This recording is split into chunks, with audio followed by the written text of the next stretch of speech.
Thank you, and likewise. Hi, everyone. I've just started recording. Daniel Aris is with me today. He's a Cuban-American comedian living in Queens, New York. He's a very gifted writer with a penchant for performing live at any venue that serves alcohol. Daniel is pretty spot on with his celebrity impersonations, including the likes of Donald Trump, Pee Wee Herman, The Godfather, Woody Allen, and Howard Stern. He is the creator of attorney Bob Sugarman, a legend who has won 27 out of 27 cases in the 2 months he has been in legal practice. He frocks up very well in a pink wig, dress, and stilettos as the industrious and feisty Latina nail salon owner, Chi. Daniel has performed at various well-known New York venues, including Broadway Comedy Club, Dangerfields, and The Stand. Hello, Daniel. Hello, thank you for having me. Thank you. Thank you so much for joining me. We've had a few little stops and starts with our technology situation. Yes, it sucks now everywhere.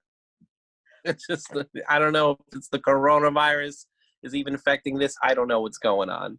It could It's be terrible. I'm ready to. I'm one of these people that I totally buy into all the conspiracy theories, all of them, because Daniel, I don't know if I'm quite ready to get on board with the fact that all our world governments have all of a sudden stopped being such neoliberal as capitalists and have all of a sudden cared very deeply about us and our safety and well-being. I don't know if I quite believe that. Right. Well, I think, American leadership right now is too stupid to even engage in conspiracy theorists. I just think when you look at our president, it's what you see is what you get. It's just dumb.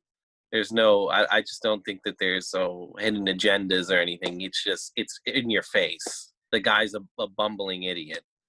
I hate to put it like that. It brings me no joy to say that about my president, but it's a sad reality. It's a bit of a joke.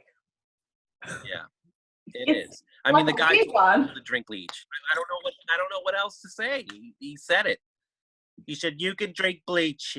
Well, he didn't say drink, but there's ways we can do it. You can inject it in you. You can put it up your nose or rectally. He didn't say that. But, put it this way. Anything that I'm saying right now, tomorrow it will be worse because he will actually say it and it will be a reality. There's no boundaries or limitations to the stupidity that is happening right now. And, I can't pronounce. comical. He is comical. Mm-hmm. He's one of those guys that you do really well multiple times.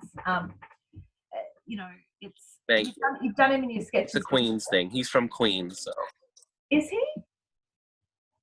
Yeah, he's from Queens. He's from my borough. He's from a Jamaica estate, so he's a little more rich here. We wouldn't do apartments. He'd do houses, terrific houses, and that's where he's from. He's from Jamaica Estates. It's a nice community with houses and lawns and all that shit.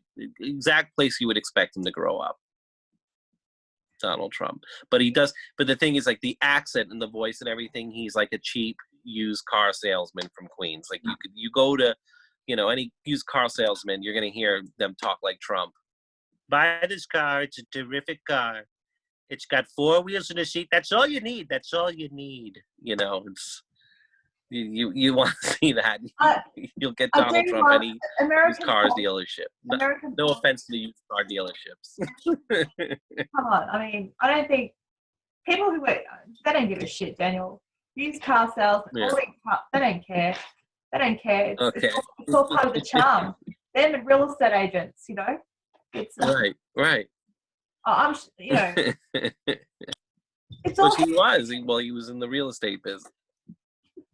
Well, yeah, that is. I'm sorry.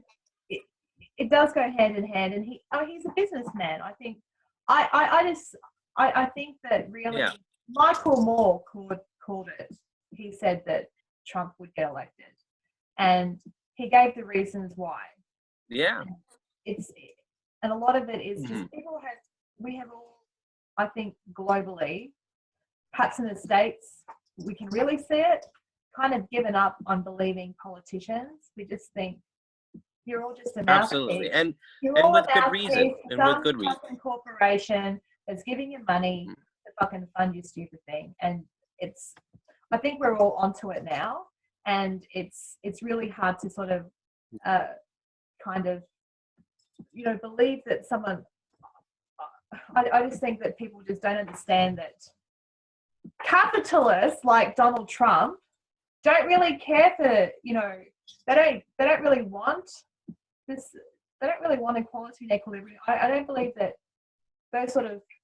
those kind of economic theories just aren't really designed to sort of help the middle class and the lower class. It's mainly just a very select Right. 1%. The 1%, that Trump Yeah. mixes with, because Trump doesn't mix with the likes of you and me, Daniel, does he? Well, I hope he never mixes with us. Definitely, it's yeah. You kidding me? What scares me about Trump is he is really the true product of America. I mean, I don't think that the accountability of voters is held enough. And what I mean by that is, it's like what George Carlin said, my favorite comic of all time. If you have selfish, ignorant citizens, you're going to get selfish, ignorant leadership. And that's exactly what's happening right now. I hate to say it, people just don't pay attention, and that's exactly what they want. And that's why these fools get elected. You ask any common person in the street what's the difference between a Republican and a Democrat, they couldn't tell you. They probably couldn't even tell you who's the House Speaker right now. They wouldn't tell you. They wouldn't know, because they're watching reality TV shows, or they're twerking their ass on Instagram, or God knows what. And I'm no saint either. I fall right into that pit of stupidity. I find myself doing that every day, and that's what's happening. And that's why we have a reality TV star as the leader of the free world. It's our fault. Trump was always who he was, I and, can and I it's can't not like he imagine. lied about anything about who he was. I We just we he I was don't think elected people. by I the don't think moron, people. and the I other don't know. moron stayed home and didn't vote. It's crazy. I've always loved American politics, and I think a lot of Mhm. the people around the world, we do love watching the American. We love it's. You guys are the best at entertainment. The fucking best. All right. No, we are, for You sure. really are. Me being Cuban American, I don't even like politics. Me being Cuban American, it's inherited in my blood. Unfortunately, it's like we were talking about that since I was kids, and Well, in the household. So speaking of you being Cuban American, the most famous Cuban American that I Mhm. know, not personally, but I don't even. Tony Montana. He's a Cuban American, isn't he? Ah, yeah, the Scarface. character, yes. The character. Scarface, the Scarface. character, yes. Scarface. It is my favorite film. I love absolutely. I see that. I mean, No, it's a great film, and he's a great character. The thing about Scarface, the duality about Scarface with the Cuban community is, like, a lot of, like, my grandmother, for instance, she hates that movie because she thinks it's like it makes Cubans look bad, and she's like, we don't do that stuff, and that's bullshit. And as she's getting worked up over the movie, she's sounding more like Tony Montana, and I'm so like, like Tony. wow, what irony! The person that you hate, you're turning into him right before my eyes. When you get angry, she becomes him. So I'm like, there has to be some kind of truth to that character. Or Pacino studied Cubans very well in Miami for getting ready for that role. That's for sure. And that's the thing about that's the thing about cliches and and characters. It's got to be based on some fucking truth. Otherwise, it just people just wouldn't believe it. Yeah, It's look. I really love Pacino in that film absolutely. and some of his earlier stuff. And you do a great Tony. Oh yeah, he's great. I have Thank you. I've got the clip here actually, but because we've had problems with audio, I'm just not trusting to play it. But I will share it. I'll share it across social media. You're Sure. telling me it's a good one, and you do it really. Thank you. And that fucking suit is so awesome. Where did you get it from?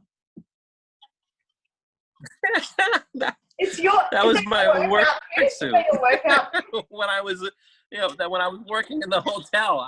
You gotta- That was my work outfit, but I had to make it as cheesy and sleazy as I could. So I really went all out with the collar. I was like, with let the me just, collar. Tony Montana this collar. Collar. I'm one of the rare Cubans that have no chest hair, unfortunately. So I I did my best to try to, pluck out whatever I had there. It was I'll that take was a your real word- embarrassment. But I'll take your word for it, Daniel. I wouldn't put you in that vulnerable position, you know. Um, thank you. speaking of Cubans, because you are one. Hmm. We like Cubans; they're pretty cool. Your character, Thank you. the mystic Walter. He's based on a Cuban. Oh, Walter Mercado, yes. Well, Yeah. Maculo. Walter No, McCall. Walter Mercado's actually Mocha Maculo. I changed that. And the funny thing is that I didn't just make up that name. I actually checked in a family that their names was the Maculos, but they Okay. spelled it MC. I believe it was Mckelow.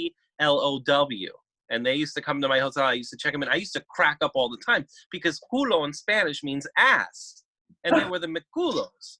So I would always crack up at that. And Walter Mercado actually that's the real astrologist's name. He passed away. But if you're Latino, you know Walter Mercado. That guy was in your household. Like he would always be playing in the background. Your grandmother, your aunt, or your mother would be watching him.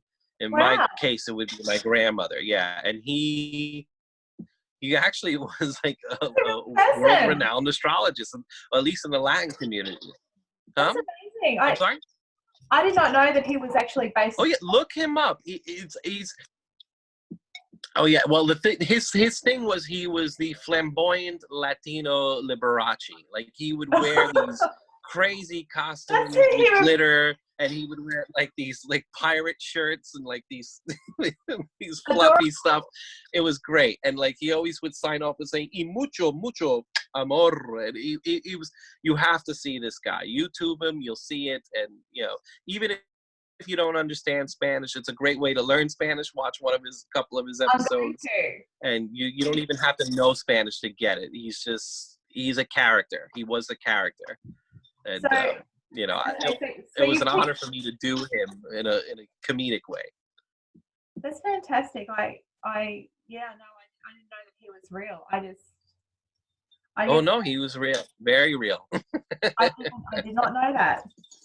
That was for my Latino brothers and sisters. I did that skit for, really, but it's for everybody too. Well, it works because I really, he's one of the characters with your new skits. I like Tony Montana. I like Walter.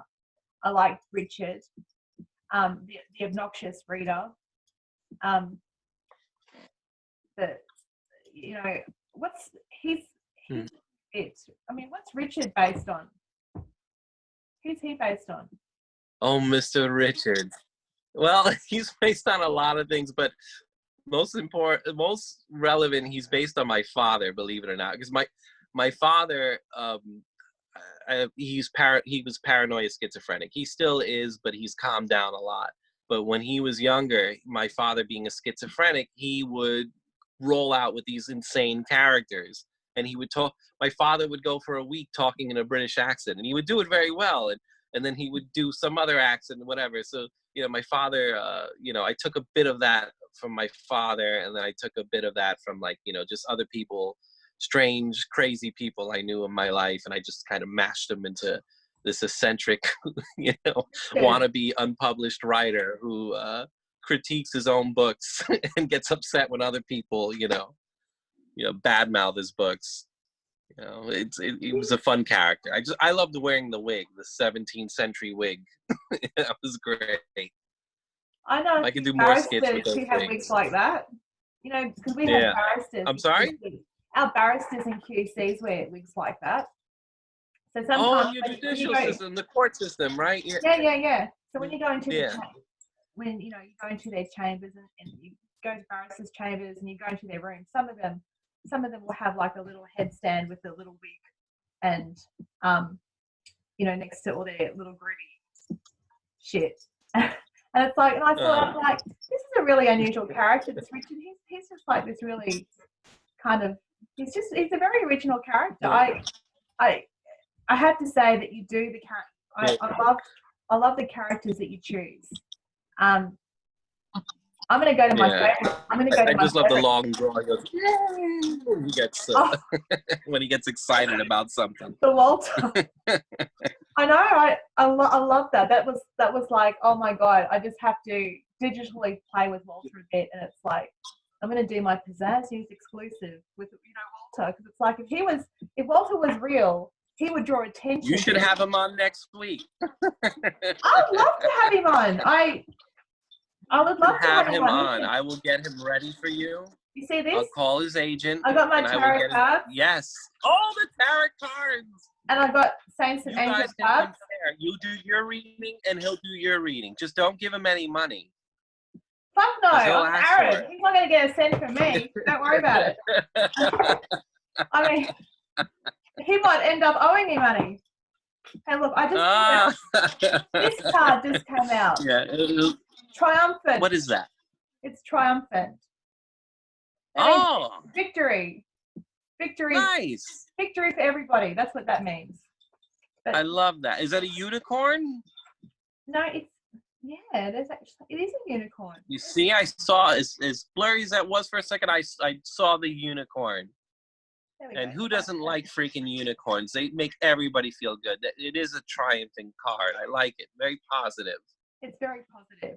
Triumphant. That's what I like about these cards. These ones, honestly, the Saints and Angel cards, you can't really get it. You can't get a bad card. These ones, on the other hand, you got all the swords and shit, and it's just fucking, I hate the swords. It's like, oh no. I had a reading once where this guy pulled out every shitty card, and he was trying to like mask it as if it was like something. One was a skull, the other one was like people dying on rocks. There was like a bird with like a broken wing. And he was like, well, this doesn't necessarily have to be that your finances is in the tank. And I'm like, oh my God, but it is. You can't do this to me. I didn't want my cards read for years after that. I don't blame you. But I think I'm ready now. I feel you ready? When the whole world is in chaos and turmoil, I think I'm ready to have my card read. So I think we'll do that. We'll do that some other time. We'll do that. And I bet you that that perhaps my readings will be better than Walter's. Or yes. Could be tight. Wouldn't it be funny? We're gonna see. Listen, you got to be on your A game for him, because he's really gonna go after you with that. Okay. He's the master of astrologer. Sure, I'll make sure that I'm ready for Walter, but I'll make sure that I got these instructions in my head. But I mean, I'm pretty good with the cards. Cool. So it'll be a showdown between me and Walter. Hey. So with Cubans, okay, so Catholicism is big with Cubans, but what's the other religion the other mystical religion that the Cubans follow? Well, yeah. Well, I was born and raised Catholic, but I know other members of my family are in the Cuban community that practice Santeria, which it involves more than one god. What is it? The opposite of monotheistic. They practice many gods. They pray to. But it's an interesting religion because I know that it comes originally from West Africa, and the Afro-Cubans practice it a lot, and they hid a lot of their gods into the Catholic gods because they weren't allowed to practice their religion when the Spaniards were ruling Spain. And it's very interesting. It's very beautiful culture, and I great. Hello? Yeah, am I frozen? Oh, right. a little bit. Yeah, I can hear you. It's all right. Okay, you got it. But did you hear me? Yeah. Okay. I've probably frozen, but I can hear you. Yeah. Yeah. Okay, so I think we talked about this like a few years ago, and you were talking about I think it was your great grandmother that used to do certain Like, you know, prayers. Oh, well, every Every every Cuban family member has it, but in my case, yes, my grandmother did some of that. She'll never admit it though. Like I'll remind her about it now. She'll be like, "I don't know what you're talking about." I'm like, "What are you talking? You have statues in your closet. You know goddamn well what I'm talking about." But yes, I love that. every Cuban, if they don't have a grandmother or mother or an aunt, somebody's doing it in their family. Someone's It doing definitely something. is strongly associated with I love it. with us. Yeah. I probably will. I just don't know why there's like such a taboo around it though. Like some people, they're a little like shy off from it. I don't know why. She should set up a little home business. She'll get a lot of people, you know, asking her to, you know, perform all sorts of motions. You know, get out her little white turban, and then we'll have the chickens around and all that. And, yeah. That's what they do. I don't know about the chickens, but you know, the white turban definitely, the whole white outfit. Maybe no decapitating of chickens. Maybe a pre-dead chicken from a shop, you know, or something. I don't know. I put that in my comedy act actually on stage, where I caught her doing Santeria, and it's kind of a true story, kind of not, but it's definitely has to do with our culture. Like I walked in and was a little kid, and I caught her just doing the prayers, like doing that, and all that, and just like spitting rum at the statues. And you know, I was like, "What are you doing?" And she's like, "Motherfucker, don't you knock?" Because that's what she called me as a kid. I was motherfucking. My brother was pendejo. She's like, "Motherfucker, don't you knock?" Oh my God. I'm like, "I'm sorry, what were you doing?" She's like, I'm praying to God. That's how I pray." Because she didn't want to I guess she didn't want to explain to me what, you know, what she was doing, what the whole ritual stuff was. Yeah, and I said, because she wanted you to fit in. Started Sunday school. Huh?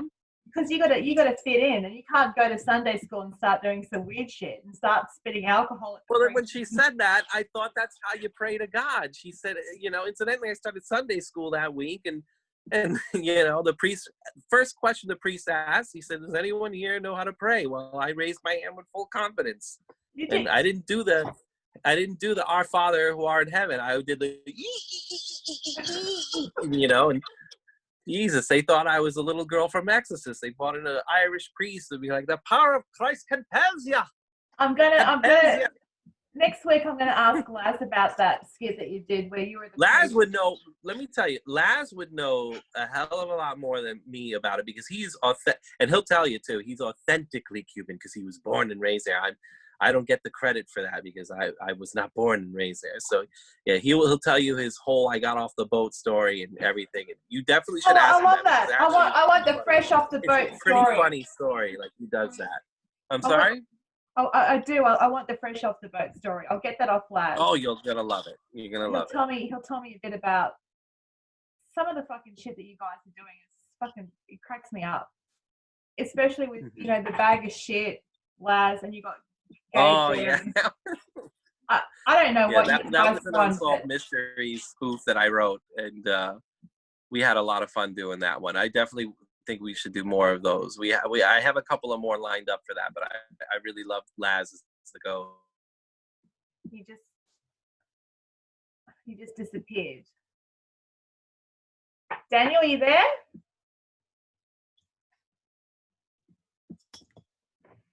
Hello?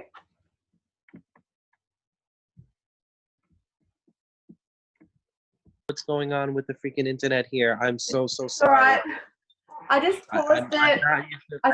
I should have done this in my house. No, it's all right.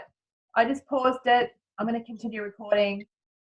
Okay, great. And look, a different background. Okay. Yeah. What have we got there? Yeah. A nice painting. What's that pleasant painting? Did it myself. I don't know. This is it belongs to my mom. It's very pretty. And her girlfriend. I don't know. That's lovely. It's nice though. It's got like a house, and it's got a river, and it's much prettier than where I live, and that makes me happy. Oh. That's lovely. I don't like Queen now, especially. Okay. I have some paintings that I would like to put up, and if my brother was around. Well, when he was around, every time I tried to remind him, he'd find some way not to do shit for me, and it's just he just doesn't like being told what to do or helping me. He only helps Is me. He's your younger brother, isn't he? He is. I am the oldest. I'm the eldest, so my brother's Okay, because he younger than sounds like a me. younger brother. The way you're talking about him, like he's the younger brother. He is. I'm the younger brother. How my sister is kind of like him. He only does shit for me when he's done something wrong or he's in trouble, and then all of a sudden he's the most generous person on the planet. But Mm-hmm. if it's something that I like, I have this great big glob of blue tack because I tried to put a fucking painting up there, and it's like, oh, I just can't. How hard is it to hammer a nail in? You know, obviously. Way too hard for me. I'm like, fuck this. I just got blue tack and I just whacked it on there, and it's just, but it's not working. It's just, I'm not going to. Well, there you go. You improvise. I improvise. You're very resourceful. I improvise with blue tack. Now, unlike me, who I try to act like the handyman, I will destroy everything, and I'll do it with full confidence. I'm like, yes, that definitely belongs, above the fire. The fireplace, and then they'll be like, I don't know why the fucking thing burned down. I don't know what happened. Who knows? Oh god, I'm probably the sort of person where I could write thousands and thousands of words how to do things. I could talk about all the dimensions, all the possible risks of doing things, and the multiple different ways of doing things, and what people in the past, how they did things, and how other cultures did things. But if you actually said to do it, I'd have to go through a whole process of how can I do this in the safest possible way without fucking everything up for myself, the other person, the world, by the time you go through that process, it's someone's already put the nail on the wall and hung the picture up. It's right. And because he's not here, and it's like he's got all these fucking paintings of mine in his room I found when he left. So it's like, and he's got all these hangings, and he's fucking put shit up in the room. And it's like he could have done that for me, but right. Sorry, Daniel. If I ever make my way to Australia, I'll do it for you. I'll make the attempt of doing it for you. I can't promise it will be straight or anything, but it will be up. Oh, thank you. I appreciate that. Yeah, it's yeah, I'm not very good at handyman, handy person shit. So, no, I'm horrible. I'm awful. I want to, just before the technology, maybe we're cursed today with all this weird talking about ghosts and spirituality, and maybe God is punishing us in some way. Yeah, perhaps. Perhaps. I like that. Yeah, well, I think we definitely earned it as a human race. Well, I think we have. I'm going to end this by asking about my favorite character. I love that you do. That's Bob Sugarman. He's the attorney that. Okay. I've asked you this a few times, and I mean, comedians must get really sick of people that love their stuff that say, "Oh, can you do this more of this, and can you do more of that?" They probably fucking roll their eyes and go, "I don't want to do this. I want to do something else." And I understand that. Do you feel like that when like, because I've harassed you, not harassed. Well, no, you didn't harass. Yeah, I've asked you a few times. Yeah. Oh, in very many different ways. Oh yeah, Bob Sugarman. Like, I really like Bob Sugarman, so I'd love to see more Bob Sugarman. Do you think you're going to do some Bob Sugarman this year? No, it's this is a sad thing. It's like it almost breaks my heart. I get sad when I talk about it because I was already in the process of filming something with Bob Sugarman, and we were doing it outdoors, and I was filming some things in Williamsburg, Brooklyn. And I wanted to do them because it was a whole like a monologue thing of him talking about living in New York City, and just basically being a hustler, and that's how you have to do to make it in New York City is just kind of be a cold-hearted hustler, and yes, you have to con people and you have to rip them off, but that's the only way to get by.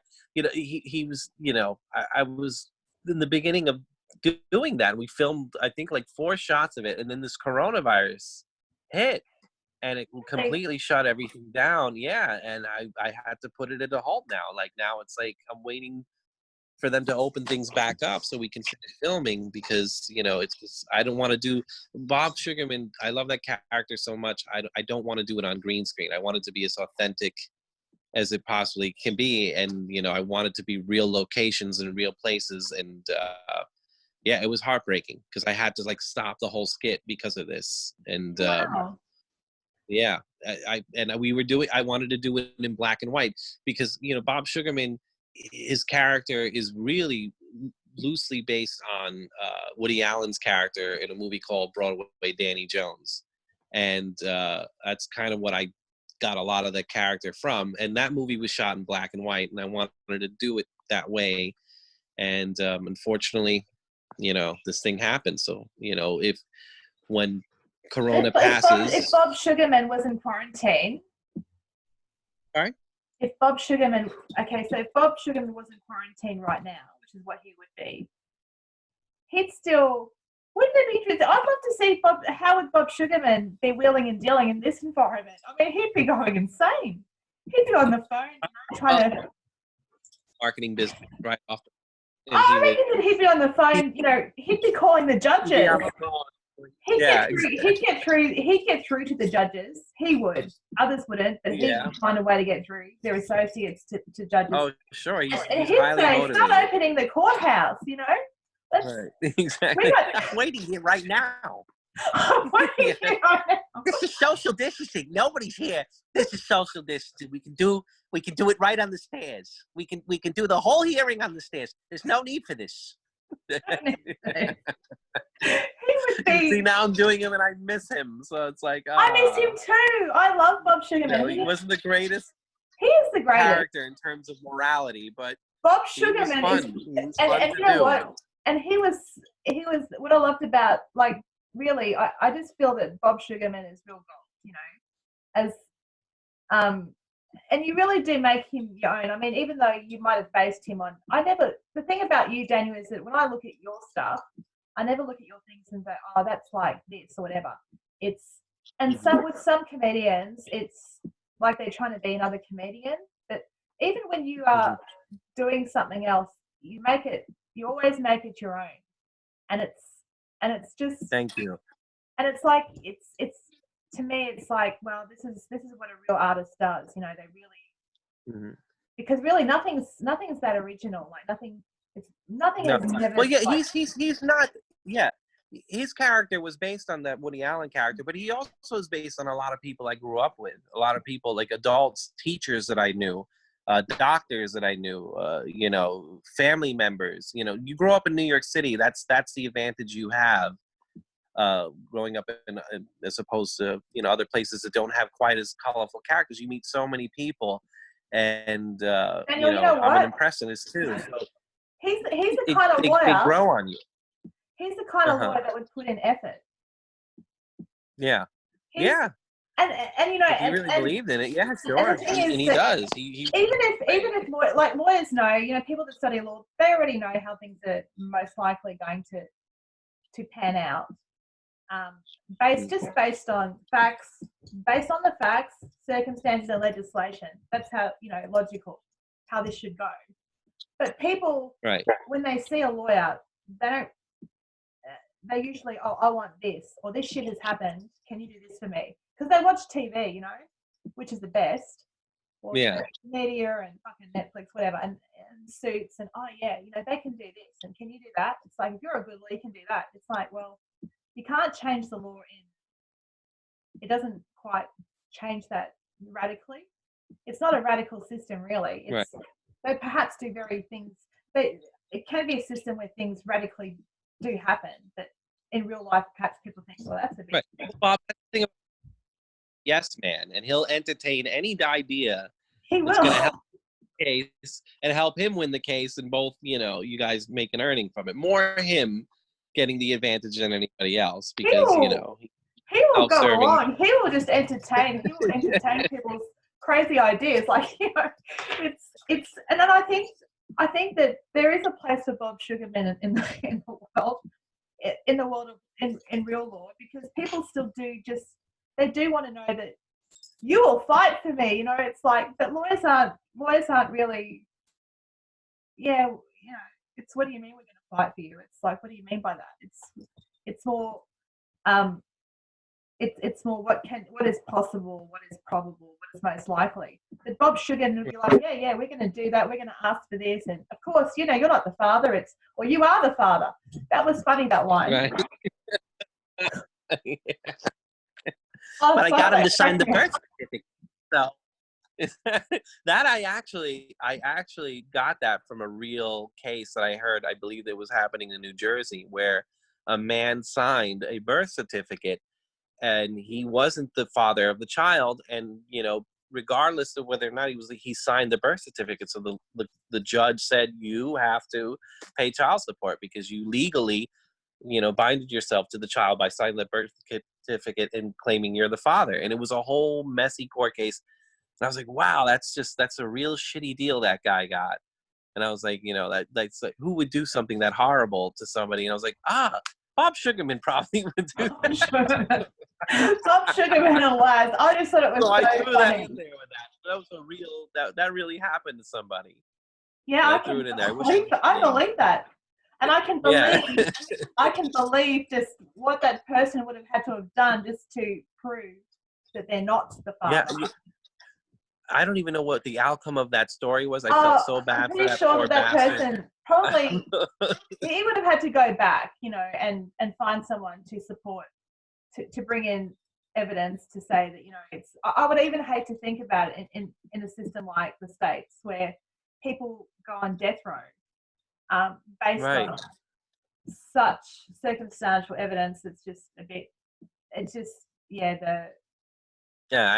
that's the really evidentiary burden is just not high enough, I think. But it happens. So okay, I feel horrible. I feel good knowing that Bob Sugarman's not out. So it's good to know that. No, he's not, and I'm even considering doing it whatever I have to finish and doing it on green screen, because right now, like we discussed before, nothing is perfect. And I think at this point, nobody's expecting anything to be perfect. So if I can just get them out there, even if I'm using a green screen in the background, I think that I'm going to definitely, finish the skit with that. I would love, I'd love to see. I'd love to see awesome. it. I'd love it. Yeah, no. Get that up again. I'll end this interview then on a line from Bob Sugarman, one of my favorites. Okay, here we go. He gave her the thrill of her life that happened to be the end of her life, and one doesn't have to do with the other. So thank you, Daniel, for giving me a little thrill. Not the end of my life, though. Yeah. He gave her the thrill of life, but it happened to be the end of her life. Okay, and one doesn't have to do with the other. Okay. I love it. It's the best. I wish there was a Bob Sugarman that I knew in real life that I feel that I could probably train very well under someone like Bob Sugarman. Well, unfortunately, they're never that entertaining. Queens. No, Bob Sugarman. He'll sell a painting. He's the best. Daniel, thank you so much for joining me, and I'm glad that we were able to get this organised and get past the stuff that. Yeah, no, listen, it was a lot of fun. I had a lot of fun doing this, and I can't wait to do this again. And yes, and hopefully you will have a tarot card battle with Walter Mercado. I like that. That tarot card battle. Talk a little astrology with him. Yeah. I'll have to. Thank you, though. Thank you so much. I just realised I didn't put on my ghetto necklace. I had this real ghetto necklace, and I didn't wear it. So I might have to get all ghetto for the tarot. You didn't wear the ghetto necklace for me? I'm going to wear the ghetto necklace. Oh man. So Walter's going to have Okay, to well, bring well on some next serious.